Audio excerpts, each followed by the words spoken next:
Today we've got your full in-depth review of the big awesome Sigma 150-600 f5-6.3 DGDN sports lens. This one is for Sony full-frame mirrorless cameras, but it may also be available for other mounts as well. Now here's some specs to get you going on this lens. Who is it for? It's for a hobbyist to professional, kind of in that range. It can absolutely produce professional results with a few drawbacks that we'll get into being a third-party lens. But this is going to be for a birder or a wildlife shooter who needs a ton of reach, and for that it does just fine. So overall, this is a great performing lens that does exactly what it sets out to do. And here are some of my favorite shots to date with this lens so far before we jump into and cover the build and features of this lens. I have to say, beyond the size and weight of this lens, it is just fantastic to use. It's intuitive, it feels good, it's well balanced, and it's going to perform just great, as we'll see in a little bit here. I'm happy to say that it keeps up with birds in flight no problem, and being a sports lens, it's made to do just that. Keep up with fast moving things, and yes, it does it quite well. We'll get into a more detailed look at the sharpness and optics later, but trust me when I say that it's very good. Shooting birds is one of my first loves, and I will honestly never get tired of hanging out with them. They're so animated and full of character and produce some just beautiful shots. Let me know what you think about my photos down in the comments.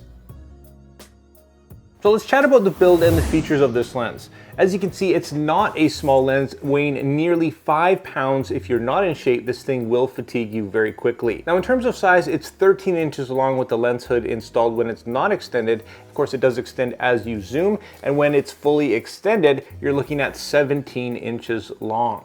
Now the fit and finish is quite good. It feels very good and solid. It's got a rubberized coating and a big oversized zoom ring here. The focus ring is at the back. It's quite a bit smaller, and I don't know how much you're going to be using the manual focus because it is such a great performer in terms of autofocus, and after all, that's why we buy these lenses. But it's going to be up to the Sigma standard of quality that you expect, and it does have some great features included as well. Now I'm a big fan of customizable focus hold buttons, and we have not one here, but two. So that's really nice. It does of course have your buttons and switches that you'd typically expect, an automatic manual focus switch, a focus limiting switch. We've got optical steady shot with a few different modes, and we've got a custom switch to be able to dial this thing exactly the way you want it. It also has an included tripod foot or collar here, and it's really nice and adjustable with a hard stop at the top. And that's one thing that is nice because this is such a heavy lens, you might be finding yourself using it on a tripod a lot, and that's just an expense that other lenses may or may not cover. So you're good in that regard. It also does have a 3 selection lock switch. Of course, you can lock it so it's not going to creep on you. It's going to have a T and an S setting, which I'm going to assume is tough and soft maybe. The soft is a quick throw here. It does have a bit of a squeak to it, as you heard, if you really hammer on it. Now the soft one is going to basically creep as you walk around. So that might not be the best if you are on the move, but if you want to throw it in the middle to the T, but the T is not really going to creep as much, but it's going to be quite a bit heavier when it comes to zooming. Now unfortunately it does have a long throw here from 150 to 600 depending on your hand size. You might need 2 revolutions or so. Not a deal breaker, but just something to keep in mind.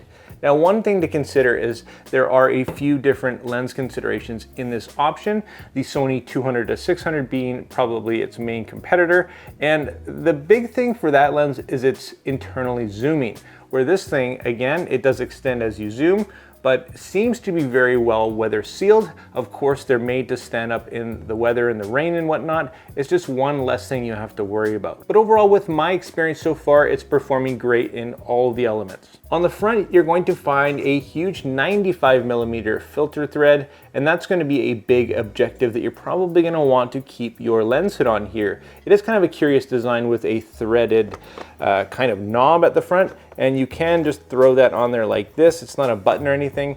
And I have noticed that I've kind of caught that on things from time to time, so not my super favorite design, but you can get it on and off quickly if need be.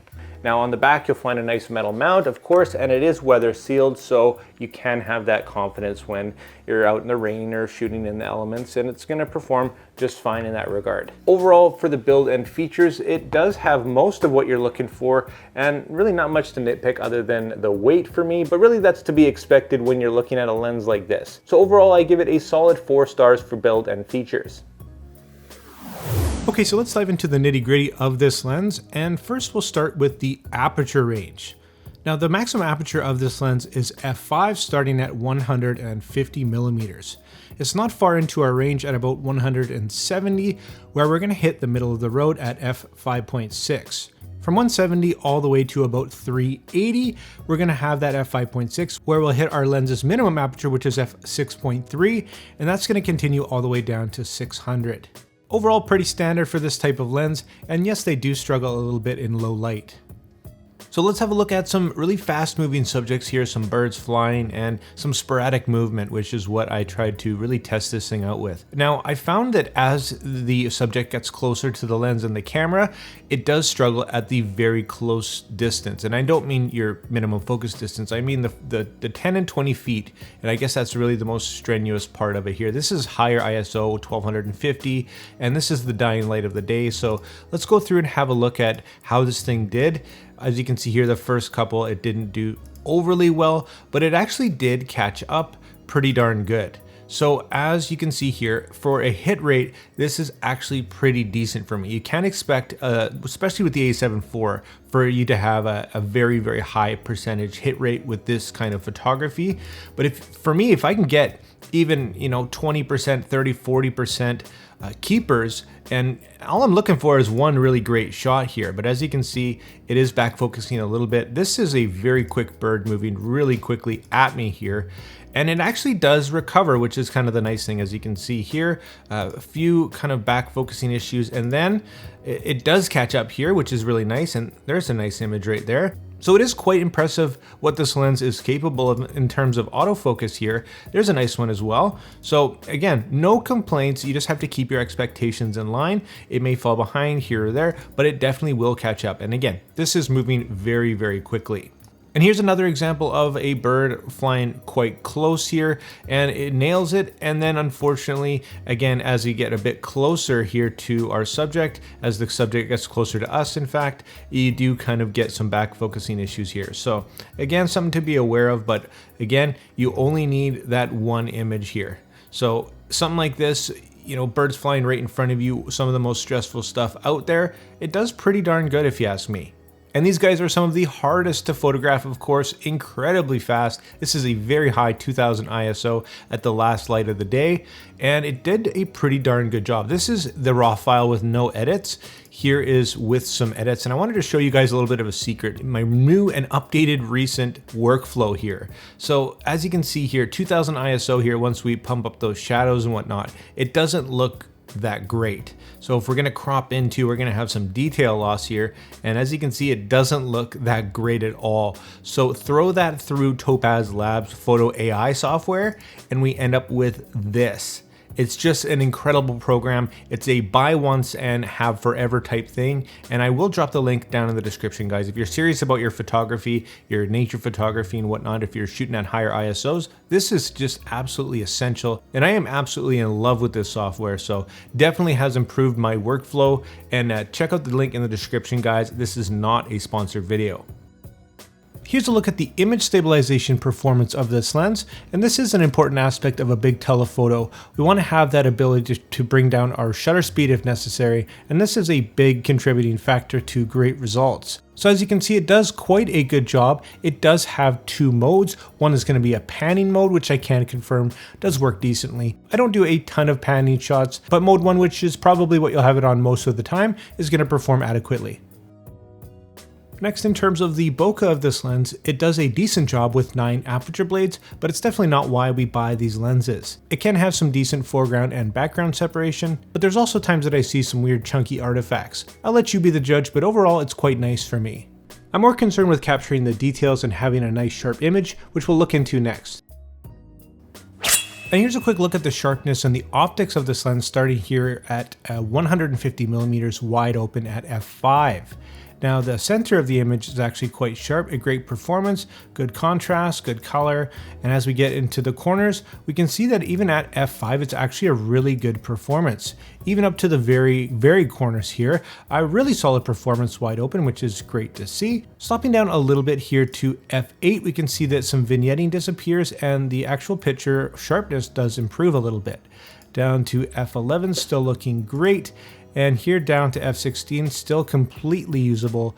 Down to f22, we can start to see a bit of softness creep in, but still usable performance. And that's going to be our minimum aperture here at 150 millimeters. Next, we'll have a look around the center of our focal range here, around 350 millimeters. The center of the image, it's the same story. Decent performance, not quite as sharp as 150 as you can see, just a little bit of haziness, and as we start to get into the corners, it's an absolutely adequate performance, but nothing spectacular at this point. We can notice just a little bit of chromatic aberration on the hard edges here, but as we stop down here from f6.3, which is now our maximum aperture, we can go down to f8 and see that the vignetting is quite heavy wide open, but at f8 it's substantially better, along with the image quality in fact. As we stop down further, you can see that it's about the same, so f8 you're looking pretty darn sharp across the board. And down again, once again to f16, it looks pretty good still, completely usable image. And now we can stop down a bit further, down to f22, a little bit of haziness starts to come in once again, and now we can go down to f25, and here it's where it's going to really start to suffer. Again, it's going to be usable for the most part, but it's just not going to be this lens's best performance. And here we are all the way where it counts at 600 millimeters. The very center of the image is nice and sharp, and as we get into the corners, it's a very good performance. It's not perfect, but it does its job, and especially for a big telephoto like this, the corners are probably not going to be the biggest concern of yours. However, if we do stop down from f6.3, which is our maximum aperture, down to f8 here, just a little bit of vignetting to speak of, and the corner sharpness improves just a little bit. Down to f11 here, yeah, it's not perfect, but it does do a pretty good job across the board. Down to f16, and f16 is still looking pretty darn good. Down to f22 here, and again, you can start to see just a tiny bit of haze, but usable at f22. And we can actually stop all the way down to f29, and I don't think you'll ever be shooting at f29 anyways, but in terms of image quality, it is going to suffer a little bit. Overall, for the sharpness and the optics of this lens, it is quite impressive and definitely no complaints from me. Now in terms of distortion and vignetting, we'll have a quick look here at 150 millimeters wide open at f5. We can see a little bit of distortion here, nothing too bad at all, and a bit of vignetting to speak of. Let's have a look at the difference between the profile correction turned off and on. So as you can see at 150 millimeters, no deal breakers. And here we are again at 600 millimeters. We'll have a look, and it's pretty much the same story. A little bit of distortion to speak of, a little bit more vignetting that I'd like to see, but not too bad. And again, as we throw the profile correction on, we clean that right up. So optically and in terms of distortion and vignetting, this lens is quite impressive. And that really goes for the performance across the board. Overall, I give this lens 4.5 stars for performance. Next, let's touch on the value of this lens, and for me, it's got a ton of value. At around $1,200 US and on sale quite often, this lens is just phenomenally priced. It's got an incredible warranty up to 7 years, and there's only really a few things to compare it to, like the Tamron 150-500 and the big native Sony 200-600. Now the third-party lenses will have a much longer warranty, but it is worth noting that being third-party, they are going to be capped at around 15 frames per second shooting, so if you're shooting on a faster camera like an A9 or an A1, that is one of the limitations. With the Sony, you also have the 1.4 and the 2x teleconverter available, which adds to the versatility, but is going to come at an additional cost. If those things don't bother you, I think there's a ton of value in the Sigma, and I give it 4.5 stars. So wrapping up guys, I think if you can handle the size and the weight of this lens, I think it's just a great option and at a great price point. As always, here's my personal pros and cons for this lens. And if you're a subscriber, you also know that I like to rate things on a scale from never think about again to consider to definitely buy. And if you're looking for a great all-around lens with a ton of value, I would strongly consider this one. If you're in the Sony ecosystem to stay and you really need a teleconverter and as much reach as possible, I'd check out the more expensive Sony 200-600. So there's my thoughts on the amazing 150-600 from Sigma here, a great contender in this space right now, and let me know your thoughts on this lens down in the comments. If you did want to pick it up, I will drop affiliate links down below, of course, and like always, make mistakes, be yourself, and get out there and take some more pictures. See you next time.